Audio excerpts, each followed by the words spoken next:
আসসালামু আলাইকুম ওরহমতুল্লাহ।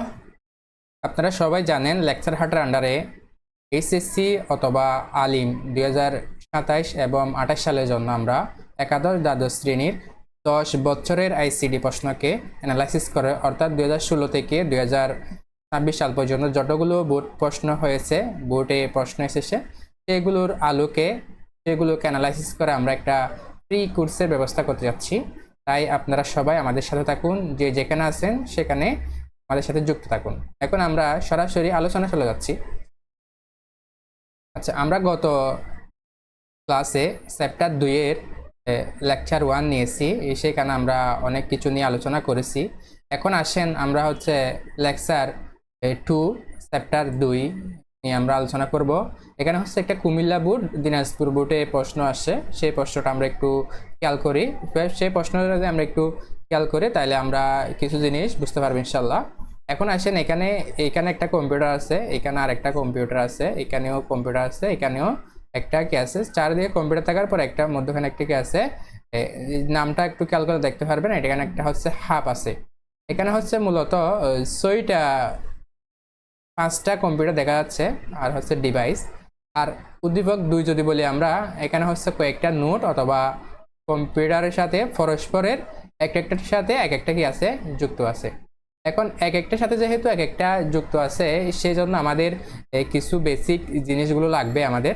এখানে দেখেন, আমরা একটা যদি স্টারের কথা চিন্তা করি, আমরা একটা স্টার এরকম জানি, স্ট্রাকচার এরকম এরকম হতে পারে, হ্যাঁ, তারা।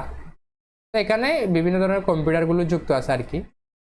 এখন এটা একটি তারা, এই জন্য এই ডিভাইসগুলো, অর্থাৎ একটা কানেকশনের সাথে যখন আরেকটা কানেকশন যুক্ত থাকে তারার মতো, তো সেটাকে আমরা বলবো স্টার টপোলজি।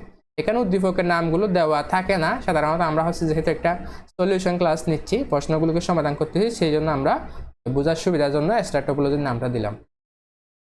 এখন আসেন, আর আমাদের এই প্রশ্ন যেটা আছে, এটা ম্যাচ টপোলজি। কেন ম্যাচ টপোলজি সেটা একটু আপনারা খেয়াল করুন।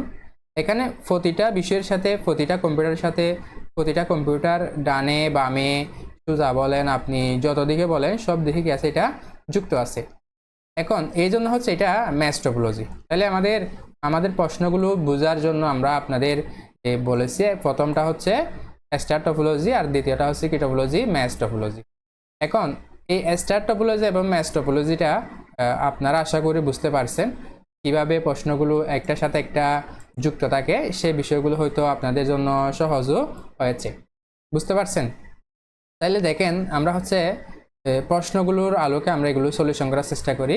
নেটওয়ার্ক টপোলজি কাকে বলে? হ্যাঁ, দেখেন, কোনো একটা মাধ্যমে যখন একাধিক কম্পিউটার যুক্ত থাকবে, হ্যাঁ, একটা টপোলজি সিস্টেম তৈরি হবে, এটার নাম কি, নেটওয়ার্ক টপোলজি। এখন দেখেন, ম্যাচ টপোলজির ডাটা আদান প্রদান অত্যন্ত দ্রুত হয় কেন? হ্যাঁ, আমরা প্রথমে বলছি এটা একটা কি টপোলজি, ম্যাচ টপোলজি। এই ম্যাচ টপোলজির মধ্যে একটা কম্পিউটারের সাথে একটা কম্পিউটার সরাসরি কি থাকে, যুক্ত থাকে। একটা কম্পিউটারের সাথে আরেকটা কম্পিউটার সরাসরি যুক্ত থাকে। আপনারা তীর চিহ্নগুলো লক্ষ্য করলে হয়তো বুঝতে পারবেন, প্রতিটার সাথে প্রতিটা কি আছে, যুক্ত আছে। এখন আমি যখন নোট 1 থেকে অথবা নোট 2 থেকে নোট 3 ডাটা পাঠাবো, এটা খুব দ্রুত এবং সহজে পাঠানো যাচ্ছে, বুঝতে পারছেন। যদি আমি অন্যান্য টপোলজি চিন্তা করি, যেমন এখানে আছে স্টার টপোলজি, আমি যদি ডিভাইস 4 থেকে যদি ডিভাইস 2 তে যদি ডাটা পাঠাতে চাই, দেখেন ডাটাটা কীভাবে যাচ্ছে।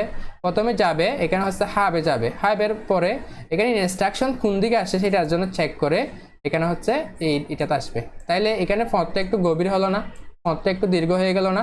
সুতরাং এরকম আরও ডিভাইস 1 থেকে যদি ডিভাইস 3 তে পাঠানো হয়, সেক্ষেত্রেও এটা কি হতে পারে, এর সময় সাপেক্ষ হতে পারে। সুতরাং আমরা বুঝতেই পারলাম, বাস টপোলজি বলেন, ম্যাচ টপোলজি বলেন, স্টার টপোলজি বলেন, ওইখানে সবচেয়ে দ্রুত গতিতে পাঠানো যায় এটা ম্যাচ টপোলজিতে। এখন আসেন, উদ্দীপকের কাঠামো একে কোন ধরনের নেটওয়ার্ক টপোলজি ব্যবহার করা হয়েছে। যেহেতু এটা আমরা সলিউশন, এই জন্য এখানে স্টার টপোলজি লেখা থাকে না, উদ্দীপক হিসেবে থাকবে না, আমরা সুবিধার জন্য দিচ্ছি।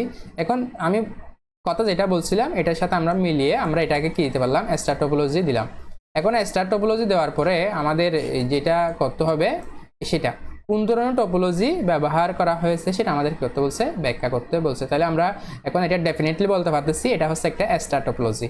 এখন স্টার টপোলজি নিয়ে আমাদের বিস্তারিত এবং অন্যান্য আলোচনাগুলো এখন করা লাগবে, আমরা সেদিকে আস্তে আস্তে যাচ্ছি, সবাই সাথে থাকুন। এখন দেখেন এটা সরাসরি বলতেছে এটা হচ্ছে একটা স্টার টপোলজি। স্টার টপোলজির মধ্যে কেন্দ্রীয়ভাবে থাকবে হচ্ছে সুইচ এবং হাফ, সুইচ থাকতে পারে অথবা হাফও থাকতে পারে। তো এই সুইচ এবং হাফের মাধ্যমে এখানে যতগুলো কম্পিউটার আছে সকল কম্পিউটারগুলো কি থাকবে, যুক্ত থাকবে। এখন আসেন এই যে কতগুলো বৈশিষ্ট্য বলছে সেই বৈশিষ্ট্যগুলো আমরা আপনাকে একটু মিলিয়ে দিচ্ছি। এখানে দেখেন আমরা একটা কম্পিউটার যদি বাদ দিই, যেমন ধরেন এই কম্পিউটার যদি বাদ দিয়ে দিই, তাহলে এই কম্পিউটার যদি বাদ দিই তাহলে ওই কম্পিউটারগুলো সচলভাবে চলবে। একটা কম্পিউটার যদি আমরা বাদ দিয়ে দিই তাহলে অন্য কম্পিউটারগুলো কীভাবে চলবে, সচলভাবে চলবে। কেননা এই কম্পিউটারটা যদি আমরা বাদও দিই তাহলে এখানে একটা কি আছে, কেন্দ্রে হাফ আছে। ওই কেন্দ্রে হাফ অথবা সুইচের মাধ্যমে অন্যান্যগুলো এই পার্টটা বাদ গেলেও অন্যান্যগুলো কি থাকবে, সচল থাকবে। আবার যদি এই হাফটা যদি আমরা নিয়ে ফেলি অথবা এখানে যদি যেটা সুইচ থাকবে এই সুইচটা যদি নিয়ে ফেলি তাহলে সেটা হচ্ছে একটার সাথে একটা কি যাবে না, ডাটা পারাপার যাবে না এবং পুরোটা ডিভাইস কি হয়ে যাবে, অর্থাৎ পুরো নেটওয়ার্ক সিস্টেমটাই কি হয়ে যাবে, নষ্ট হয়ে যাবে, আমাদের ডাটা পারাপার করা যাবে না যতক্ষণ পর্যন্ত আমরা এটা কি করবো না, ঠিক করবো না। এখন আসেন এরপরে আমাদের যে বিষয়গুলো বলতেছে, তাহলে আমরা এটা সহজে কি দিতে পারি, বাদ দিতে পারি, অথবা অন্য একটা যদি আমরা যুক্ত করতে চাই সেটা যুক্ত করতে পারি। নেটওয়ার্কে কোনো একটি কম্পিউটার নষ্ট হলে বাকি নেটওয়ার্ক সচল থাকে। আমি যেটা বলছি একটা যদি নষ্ট হয়ে যায় অন্যান্যগুলো কী করবে, চলবে, সচলভাবে চলবে। কিন্তু সুইচ যদি নষ্ট হয়ে যায় তাহলে পুরোপুরি নেটওয়ার্কটা কি হয়ে যাবে, অচল হয়ে পড়বে যতক্ষণ পর্যন্ত আমরা এটা কি করবো না, ঠিক করবো না। আশা করি বুঝতে পারছেন। এখন আসেন আমরা 2 নাম্বার জিনিসটা একটু খেয়াল করি।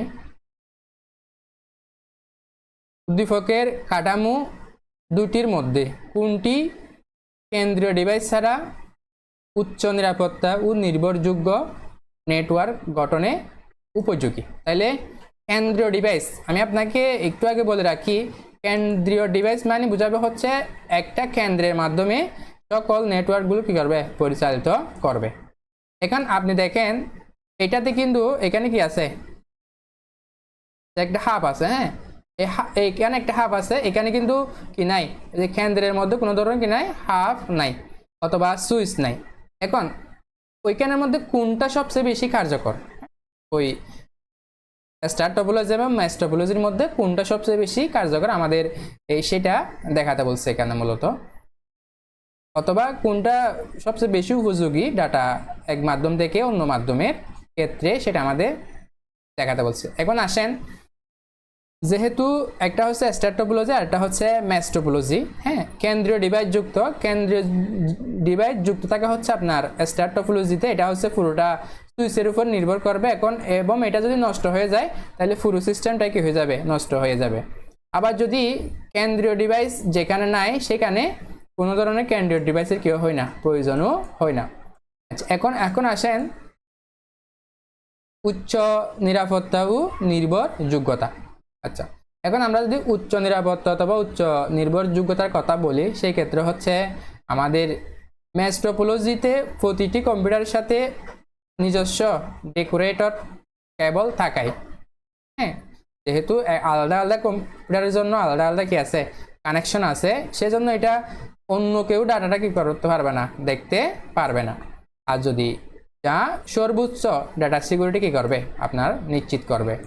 অন্যদিকে আমরা যদি একটা কথা বলি সেক্ষেত্রে হচ্ছে যেখানে আছে কেন্দ্রীয় নেটওয়ার্ক থাকে, কেন্দ্রীয় নেটওয়ার্ক যেখানে আছে সেখানে হচ্ছে হ্যাঁ কেন্দ্রীয় নেটওয়ার্ক। তো আমি একটা ডাটা পাঠালাম, এই ডাটাটা আমি এটার জন্য পাঠাইছি, হ্যাঁ এখান থেকে পাঠাইছি, তো এটা তো একটা কেন্দ্রের মাধ্যমে আসতেছে নাকি, কেন্দ্রের মাধ্যমে এসে তো এখানে আসবে। তাহলে এখানে যদি অন্য কেউ যুক্ত থাকে তাহলে সেটা অন্য কেউ দেখার সুযোগ হতে পারে। কিন্তু অন্যদিকে ম্যাচের ক্ষেত্রে যদি বলি আমরা, এটা হয়তো একটার সাথে একটা কি আছে, কমিউনিকেশন এবং কানেকশন আছে, যার কারণে ম্যাচ টপোলজি কিন্তু আমি যদি চাই এখান থেকে এটাতে পাঠাতে পারি, এখান থেকে চাইলে আমি এখানে পাঠাতে পারি, অর্থাৎ আমার নিজের ইচ্ছা মতো সুবিধা মতো এটা কি করতে পারি, পাঠাতে পারি, বন্ধ করতে পারি, অন করতে পারি, বিকল্প কাজও করতে পারি। এখন আসেন গাণিতিক বিশ্লেষণ অথবা কেবল সংখ্যা। ম্যাচ টপোলজিতে আমরা একটা n সংখ্যক কেবল যোগ করি, হ্যাঁ, n সংখ্যক কম্পিউটার যোগ করি। যেমন এখানে একটা, দুইটা, তিনটা, চারটা, তাহলে এখানে চারটা কম্পিউটারের জন্য আমরা এখানে হচ্ছে ফুট দিব। চারটা কম্পিউটারের জন্য এখানে কি দিব? ফুট দিব। তাইলে 4 ইন্টু এখানে কত হবে? 4 মাইনাস 1, তাহলে এখানে হবে কত? 3। এখানে হবে কত? 3। এখানে এই 3টা যদি বাদ যায়, হ্যাঁ, তাহলে 3 4 12 ভাগ 2, এখানে আসবে কত? 6টা। আশা করি আপনারা বুঝতে পারছেন। আপনারা যদি বুঝতে না পারেন তাহলে বিষয়টা আমাকে বলেন। কেবল সংখ্যাটা আসলে একটা সহজ একটা পদ্ধতি, হ্যাঁ, n into n minus 1 divided by 2। এখানে আমরা হচ্ছে কম্পিউটার হচ্ছে কয়টা যোগ করব? ধরেন আমি যে উদাহরণটা এখানে হচ্ছে 4টা, 4 বিয়োগ 1 সমান কত? এখানে এটা যদি আপনারা একটু ভাগ টাগ করেন তাহলে সেই ক্ষেত্রে এটা আসবে হচ্ছে কত? 3 4 12, 12 ভাগ 2 সমান কত? বুঝতে পারছেন? এই হচ্ছে কেবল সংখ্যা নির্ণয় করার জন্য সিস্টেম আর কি।